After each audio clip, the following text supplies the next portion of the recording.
Did you know that red color can represent both life and death, depending where you are in the world? And that red is used in more than 70% of all the flags in the world? It is a fascinating color, and in this video I'm going to explain what makes it so culturally important and show you examples of great designs and illustrations using red as the primary color.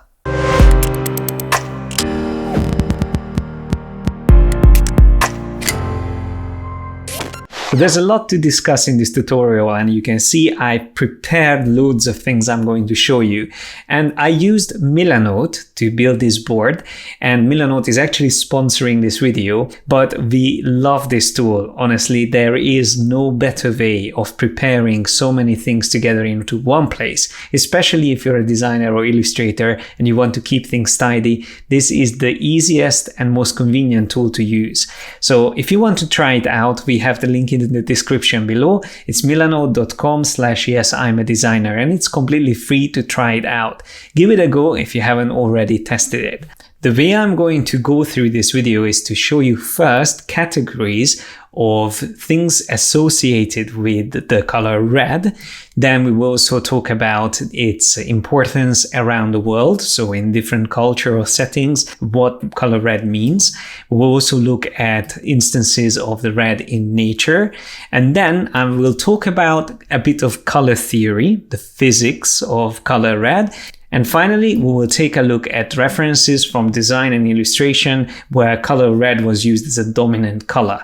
And there will be a lot of opposing emotions that is connected to red, and that can be partly because it's a very intense color, and it is proved that when you look at something that's predominantly red, it would increase your heart rate slightly. So it's quite interesting, the biological effects that a color can have on you. So to understand why that happens, the first category is something that we need to talk about, and it's an obvious one. It's sexuality and fertility. So these are definitely connected to the color red, and you can see this heavily used in advertisement as well.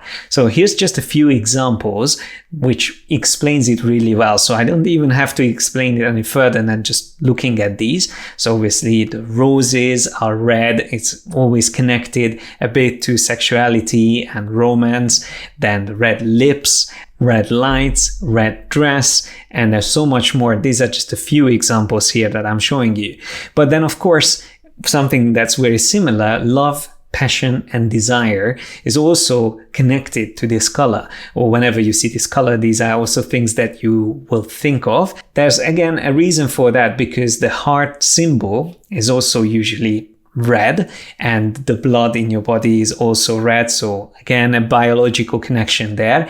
But it's quite interesting, just as a side note, that the shape of the heart comes actually from a plant. So here's an image of a silver coin with the heart shape on it, but it actually is depicting the seed of a silphium plant. Now this is extinct, there's only historical records of it, and it was possibly used as a contraceptive, the actual seed of this plant. So it was always connected a bit to the fertility and sexuality, but then throughout history it's changed, and I think in the 15th, 16th century it started to show up more in books as well, and then eventually it became that well-known symbol that we know of, and it's used for love, Valentine's Day and all of that. So once again, just going back to the color itself, it has lots of opposing meanings. So while it was obvious to be used for these type of things and provoke or evoke these emotions,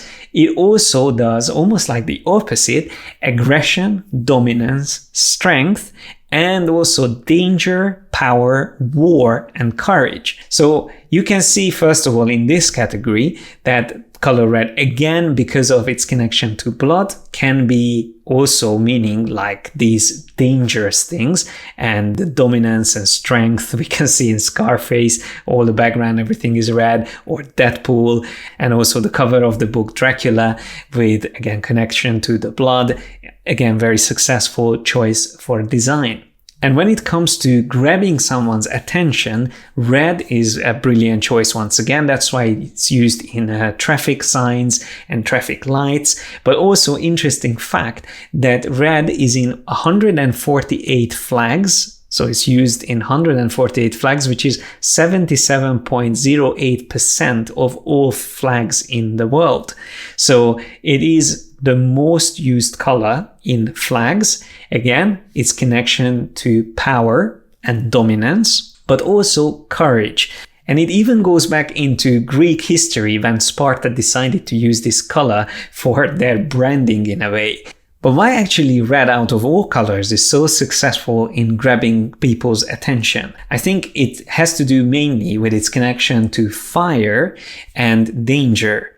So seeing fire is something that's obviously an instinctive fear in us and also animals. This is something that's been around for a long time. So for thousands or hundreds of thousands of years, we've known of the dangers of fire.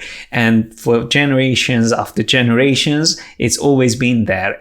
Eventually, we started to use it for our own gain, but originally it was something that we avoided, just like animals would always run away and escape as soon as they see fire. So this connection is interesting, but also if we look at a few examples in nature, some animals, like these ones here on the right, are obviously using this color or evolved using these colors to show that they are dangerous or poisonous. Of course, these are not the only instances in nature, and I collected a few of them here. Some of them are harmless, like the strawberry, which is, by the way, the only fruit that it has its seeds on the outside. Another interesting fact for you. But it can be actually harmful even in plants if you think about red chilies. So going back to the category that we had here, one additional thing I wanted to mention that is also interesting to just remember, that red flag is used in sport and races, which is again a very important signal, and it has to be very visible. So there's another good example of red being the most successful color in grabbing someone's attention. But apart from the categories we talked about, which are almost universal, there's also significant differences in different cultures. In Asia, for instance, red represents or symbolizes good luck, prosperity, celebration, happiness, and it is usually worn by the bride in South Asia, or in China by both the bride and the groom. While in some countries in Africa, it is actually associated with death, the opposite again of happiness and prosperity. And you can see examples here, people wearing red while attending funerals. And the reason I'm mentioning this, because I know that there's a lot of freelancers who would work with clients from the other side of the world. And if you're not familiar with their culture, you might end up using colors that are not appropriate. Before we continue, I just wanted to let you know about our creative membership program. For a small monthly fee, you get access to over 200 hours of Adobe certified online training courses.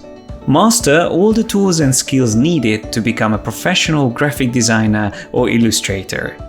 As a pro member, you will get mentoring from me and my team, access to webinars, student forum, and creative briefs to help you build an outstanding portfolio. Pro members can also download the project files for all of our YouTube tutorials.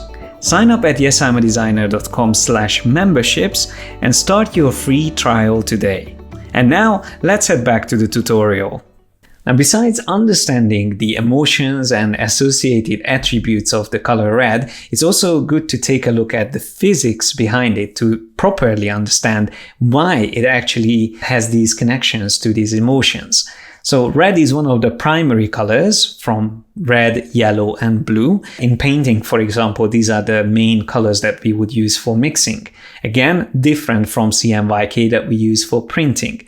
Now, red has also the longest or widest wavelength, which is between 630 to 750 nanometers. And here is a chart showing the primary colors of visible light. And if you think of a rainbow, red would be at the end, one end of the rainbow, while you would have blue on the other side. And if you go beyond the visible light, you would get to infrared on one side and ultraviolet on the other one. But I don't want to go too deep into physics before scaring you with all of these facts. Just remember that red is a special color, and it again just proves the biological effects on us, because it is on the top of this list. If you just remember that, that's already good. And as an interesting side note, there are 445 shades for red that has names. There is the site where I found the statistics, and here's just a few examples of that. So again, I think it's one of the colors where we managed to create so many names for the different shades of it, and it's used in fashion and also in design. So there's a reason again why we are using things like the Pantone colors, where you can actually pick and reference colors, because there's even the slightest changes will have a lot of difference in how they are perceived.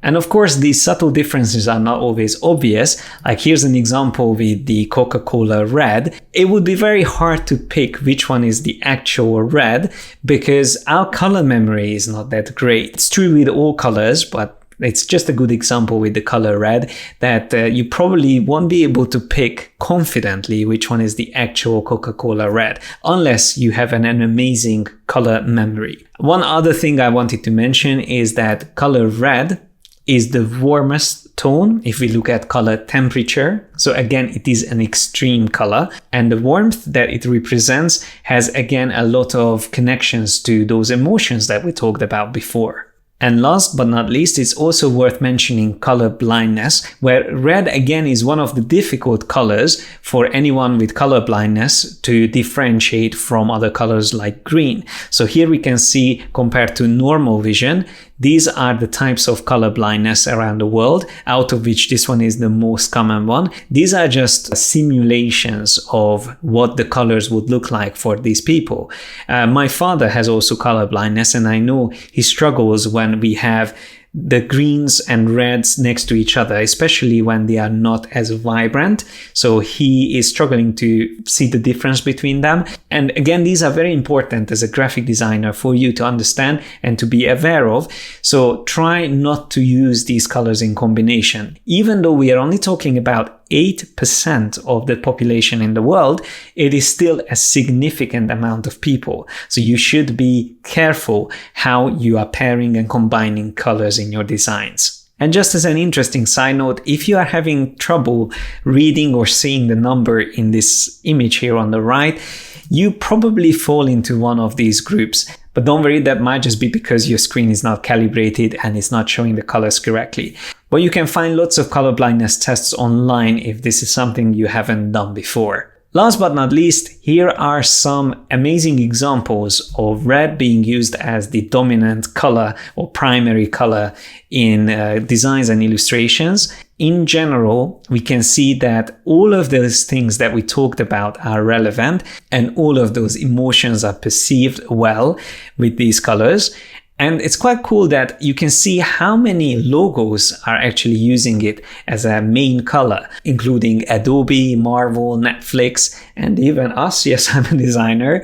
And it's funny because red was never a favorite color for me. I always liked green and blue more, that things are closer to nature. But by learning about color theory, it helped me to understand the different aspects of it that was useful for building my own brand. And to summarize everything that we learned about, red is a dynamic, intense color that triggers opposite emotions. It increases people's heart rate when they see it, and it is great for grabbing attention. But use it in moderation when you combine it with other colors, because it can easily overpower and overwhelm the design. Of course, that is not an issue if you are working with a more monochromatic or duotone color palette like these here. But that's all I wanted to cover in this video. When we look at the full board, you can see we covered quite a lot. And if you want to take a look at this board, we will have the link shared to the Milanote board, so you can use this as a reference for your work. And if there's anything you think I missed, make sure you leave a comment below, and then I will be able to incorporate that into the board as well. So please feel free to include links to articles or images, or write anything that you feel like should be also included in the board. So that way we can collaborate and work together to create a great reference for everyone else. Thanks a lot for watching. Like and share this video if you enjoyed it. Don't forget to subscribe and hit the bell icon to get notified whenever we release new videos. Click on the link on my right and start your membership today to get access to over 200 hours of training courses and personal mentoring by me and my team of creative professionals. Have fun learning, guys, and I will see you in the next one.